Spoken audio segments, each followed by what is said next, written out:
Hello everybody, it's Dylan Milks here for Monday, July the 25th, 2011. It's great to be with you all again and broadcasting again. I know it's been a while, but I just wanted to make a few comments on this circus that is going on in the U.S. with the debate and the haggling back and forth over the debt ceiling. I think it's quite comical, and it really is a circus. The fact that the parties are putting politics far ahead of the economy and global and really the global economy, because whether we like it or not, the reality is this, and that is that what happens in the U.S. really affects the whole world, and even for us in Canada, what happens in the U.S. Affects us here in Canada, whether we like it or not, whether we want to admit it or not. That is the reality. And the further this thing goes with both sides just playing politics, the worse off it's going to be for everybody, and really everybody in the world, including just the average person in terms of even some aspects of our everyday life are potentially or will be affected by this if this doesn't get resolved soon. But as I've been watching these debates here, I wanted to comment on two specific things which I don't see anybody taking note of. The first thing is, you hear a lot that on both sides of the aisle, both the Republicans and the Democrats, saying that the U.S. has never defaulted before, and that this would be unprecedented, and this would be the first time that it's happened. Now, that statement is completely 100% false. And the last time the U.S. defaulted was back in 1971 when they broke the gold standard. Now, in the past, up until 1971, the U.S. dollar was redeemable for gold. And between 1944 and 1971, you could take 35 U.S. dollars and trade that in for 1 ounce of gold. Now, that really affected not just American citizens, but even governments around the world who are buying U.S. debt, who are buying U.S. bonds and treasuries, who are buying corporate bonds. So if a government or central bank in China or Japan or some other country in the world, or even if a private investor in any other country, even in Canada, if we bought some U.S. government bonds or corporate bonds, and let's just say, I had $350 in U.S. government bonds. Well, up until 1971, I could trade that $350 in for 10 ounces of gold, no questions asked, no problems whatsoever. And the reason what happened in 1971 was that the U.S. had significant numbers more of debt that had been issued than what they had in the reserves of gold. So in other words, if gold was $35 an ounce, which was an agreed upon set price on the world market, and really didn't fluctuate very little, if anything, for those years, the United States had far more than the allowable amount of gold in their reserves, than compared to the amount of money, paper money, bonds, treasury notes, debt that they had issued around the world. And what was happening was that all these countries, particularly the Western European countries, Italy, France, Germany, Spain, some of these countries, Britain as well, a lot of the Western European countries were seeing this happening, and that the U.S. did not have enough gold to back all this debt that they were issuing. And the reason is because they were just continuing to do deficit spending at an ever-increasing rate.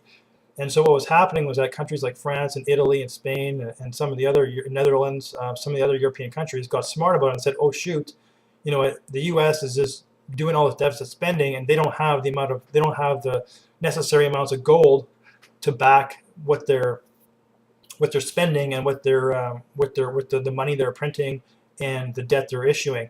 So what they started to do is they started on a mass plight to exchange their bonds and their treasury notes and their cash in for gold, which basically started to clear out the vaults of the United States. So what happened in '71 was that Richard Nixon basically saw this happening, and this was happening over, I believe it really started in 1967, '68, and carried on for about 3 4 years. So in '71, Nixon basically said, well, "Look at guys, we're shutting this gold window. Our money is no longer tradable for gold." So not only did they not it's not as if they just adjusted the amount, meaning that there would be more U.S. dollars required to buy 1 ounce of gold, but he said no more at all. So in a lot of ways that is a default, because back then, if you think about it now, gold is over $1,600 an ounce. $1,600 an ounce. That is about, what is it, about 40 times or so, approximately 40 times or more than 40 times what the value was back in 1971 when they closed the gold window. So if you think about it, back then, dollar was redeemable for gold. 35 US dollars equaled 1 ounce of gold. You could trade that in, no questions asked. Now, and basically they said, well, look at, we don't have enough gold backing all of our debt we're issuing. And so they basically had to cancel it, close the gold window, and say, you know what, sorry guys, no more. We can't do this anymore. So in a lot of people's minds, that in a sense was a true default, because essentially they just said, well, look, we can't pay our bills. And in a sense, that was a bill. That was a promise. That was a guarantee that the U.S. made to the world back in 1944, saying that, yes, we will allow our currency to be tradable for gold and redeemable for gold at a set price of $35 per ounce. So that, without a doubt, that was a default. Now, I could go back into other historical events in the U.S. Within the last 200 to 300 years and pull up other examples of default as well, but I'm not going to, because I think that this one issue about the gold standard being closed, being ended in 1971, is without a doubt, it is a true default, and there's no other way to put it, but that was a default. And the politicians just keep saying, well, the U.S. has never defaulted. That is completely a lie and complete untruth, 100% untruth. The other issue that I hear a lot about, which I want to comment on, and again, nobody else seems to be bringing this up, is that the issue of closing tax loopholes and basically stopping some deductions. And one of the things that's been mentioned during these conversations that you hear is stopping the tax deductions for people who give donations to charities. And in my mind, this is scary. So let's look at it this way. Oftentimes you see, there'll be announcements on the news, or sometimes, a company or a wealthy individual will give, $1 million donation to some charity, to the Cancer Society in the U.S., or to other charities, charities that will feed the hungry or help the homeless. And they've always received a tax deduction for that, and the tax credit for those donations. So this is why I think this is scary, because now what's going to happen now, if now these people here no longer get credit, any tax benefit from giving those donations, in my mind, that's just going to put a far greater burden on those charitable organizations who are doing great work, and who are really necessary, and who depend on people's donations. Now, I understand that they're not that the threshold is about $250,000 a year and more, that they would no longer allow these deductions. But think about it. What kind of an impact is that going to have on these charities and on these organizations if all of a sudden all those people who are given the hundreds of thousands of dollars, and even tens of thousands of dollars, because they're in they're fairly well off financially, that they're not going to get their tax deduction for those donations. Anybody who says that is going to have no effect on those charities, I think you're completely fooling yourself, because the bottom line is that is going to have a major impact on the amount of donations that these charities are going to be receiving. And really in business over the last decade, there's really been a move towards philanthropy. And this is kind of a buzzword in the business world nowadays. It's philanthropy, and really businesses and wealthy individuals really start to not so much brag, but sort of they feel proud about being able to give these large donations to various charitable organizations.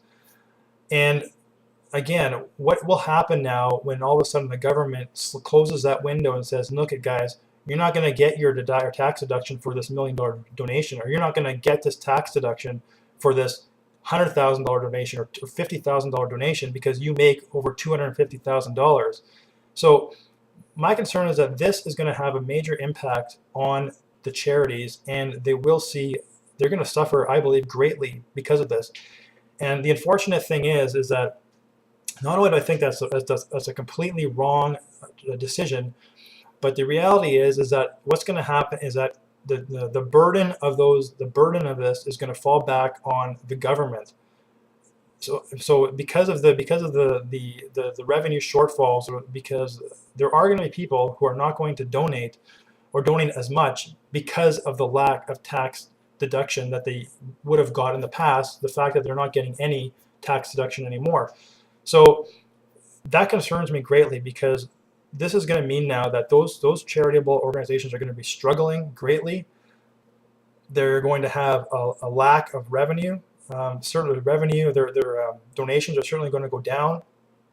And also, again, the burden is going to fall back on the government to make up the shortfall somehow, some way, that these charitable organizations used to be able to depend solely on donations. Now, all of a sudden, they're going to be in a real struggle, I believe, because of that lack of revenue that they're going to be getting, if this in fact happens, and the government no longer allows tax deductions for charitable donations for people who are making $250,000 a year or more.